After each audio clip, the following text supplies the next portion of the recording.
Jadi jika ingin dibukakan semua yang baik-baik dalam hidup, baik itu terkait dengan rizki, dibukakan pintu rizki yang paling baik, dibukakan kesembuhan yang terbaik saat sakit, dibukakan kemudahan terbaik saat mendapat kesulitan, termasuk dibukakan bimbingan hidup yang terbaik dari seluruh tubuh kita. Mata melihat yang baik, telinga mendengar yang baik, mulut bicara yang baik. Maka di dalam Al-Fatihah ada petunjuk-petunjuk untuk menghasilkan itu semua. Cukuplah Anda menguasai ayat ini seluruhnya dengan makna-maknanya, maka itulah kemudian akan mendatangkan kemuliaan besar di dalam kehidupan kita. Karena itulah Al-Fatihah disebut juga dengan nama Al-Kafi, yang mencakup semua nilai-nilai kebaikan, yang dengan cakupan itu cukup bila kita menguasainya, maka kita akan dapatkan seluruh tahapan-tahapan kemuliaan itu. Begitu dia mengucapkan Alhamdulillahi Rabbil Alamin, qala Allahu Azza wa Jalla, ternyata kalimat kita langsung dijawab oleh Allah. Hamadani abdi, hambaku sedang memujiku. Wa idza qala al-abdu ar-rahmanir rahim, kalau hambaku berkata ar-rahmanir rahim, qala Allahu Azza wa Jalla, Allah menjawab hambaku sedang memujiku. Asna alayya abdi. Ketika hamba berkata maliki yaumiddin, Allah menjawab majjadani abdi, hambaku sedang mengagungkanku. Perhatikan kalimatnya, ini kuncinya. Wa idza qala al-abdu iyyaka na'budu wa iyyaka nasta'in, kalau hambaku benar salatnya dari mulai takbir sampai ke kalimat ini, iyyaka na'budu wa iyyaka nasta'in, kalimatnya hadza baini wa baina abdi, ini perjanjian aku dengan hambaku. Wali abdi ma sa'al, apapun yang hambaku minta sekarang untuk mengurai hajatnya, sepanjang itu maslahat untuknya, aku kabulkan saat ini juga. Ihdinas siratal mustaqim. Baik. Orang yang menjadikan segala aktivitasnya karena Allah, bismillah, makannya karena Allah, minumnya karena Allah, bekerjanya karena Allah, dari bangun tidur sampai tidur lagi karena Allah, ya. Dan maaf, sifat karena Allah ini tidak semata-mata keinginan, tapi diwujudkan dalam bentuk pengawasan. Perhatikan betul ini ya. Baknya ini yang punya 14 makna, salah satu maknanya musahabah, merasa dilihat. Jadi kalau Anda misalnya minum bismillah, ketika akan minum, maka sertakan makna musahabah ini, pengawasan dari Allah. Allah melihat Anda. Maka mustahil, sekali lagi, orang yang merasa dilihat Allah akan menyentuh minuman yang tidak disukai oleh Allah. Orang akan minum mengucapkan bismillah dengan tangan kiri, itu mustahil. Orang akan minum mengucapkan bismillah dengan berdiri, itu mustahil. Karena tidak mungkin ada orang menyentuh sesuatu, melakukan pekerjaan, menyebut nama Allah, merasa diawasi, melakukan tindakan itu padahal yang tidak dibenarkan oleh Allah. Jelas di sini? Baik, Anda bekerja, bismillah akan tanda tangan, penanya dipegang. Mustahil menggerakkan pena ini menandatangan proyek yang tidak jelas. Ya, ibu bismillah mau bikin status, mustahil membuat status yang menyakiti orang lain. Ya. Bismillah, kenapa kamu seperti itu? Ini sudah agak jauh gitu ya. Jadi mustahil itu. Bismillah, taklim hari ini bersama Ustaz Fulan. Masya Allah, materi ini itu yang baik. Jelas ya? Maka ketika Anda lakukan itu, rahmat Allah akan diturunkan. Baik yang menghadirkan kebaikan dunia disebut dengan rahman. Orang-orang yang menyertakan Allah dalam kehidupan dunianya, maka Allah akan sertai ia dalam kemudahan aktivitasnya. Kemudian itu akan menjadi bekal ibadah.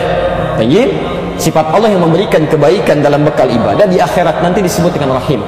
Bismillah, assalamualaikum. Kalimat bismillah itu menjadikan kalimat yang kita ucapkan dalam pekerjaan kita bernilai ibadah. Bismillah, minum. Kalau Anda tidak mengucapkan kalimat Allah di situ, maka minuman ini cuma menghilangkan haus. Ketika Anda ucapkan bismillah, Anda minum, kalimat itu yang menjadikan setiap airnya jadi ibadah. Dicatat. Di akhirat diberikan hasil dari pekerjaan kita itu. Allah yang memberikan hasil dari pekerjaan kita, menempatkan kita di surga, itu banyak nanti turunannya. Ya. Masya Allah. Bahkan ada orang yang belum masuk surga, saking tingginya pahalanya langsung diperkenankan melihat Allah tanpa hijab. Itu sebelum masuk surga. Ada di Quran surah 75 ayat 22 sampai 23, posisi paling tinggi sebelah atas. Wujuhu yawma idzin nadhirah. Ada orang-orang yang belum masuk surga, wajahnya sudah berbinar di gembira. Ya. Ila rabbiha nadhirah. Dia bisa berhasil melihat Allah tanpa hijab. Nanti ada surganya yang dengan Nabi SAW, ada yang di taman surga, kan? Quran surah 51 ayat 15 sampai 23. Ada yang surganya seluas langit dan bumi, Quran surah 3 133. Ada yang macam-macam.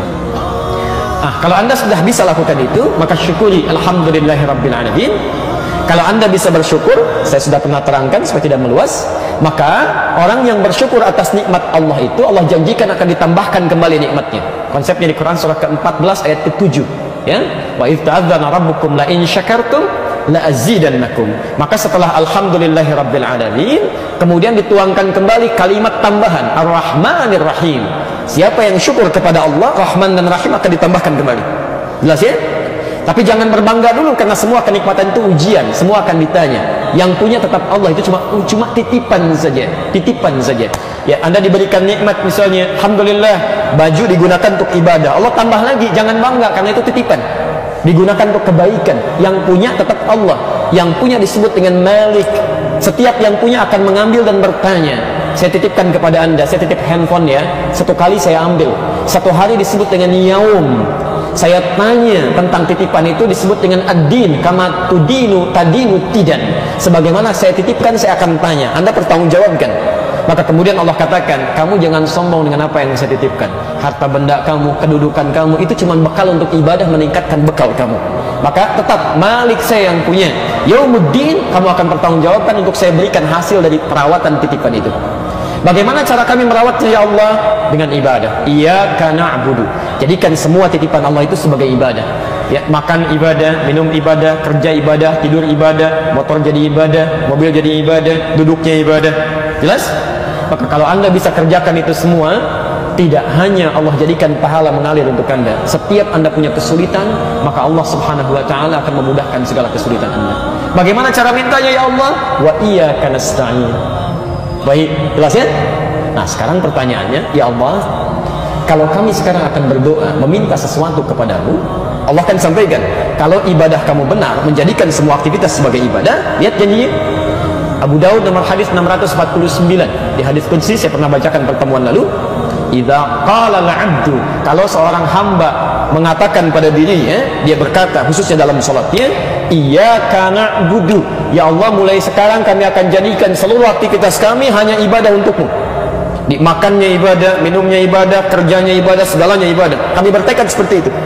Wa iyyaka nasta'in, dan jika kemudian dia berkata akan memohon sesuatu, kami kalau butuh apapun kami akan memohon kepadamu ya Allah, hanya untukmu saja. Lihat jawabannya, hadza baini wa baina 'abdi. Ini perjanjian antara aku dengan hambaku.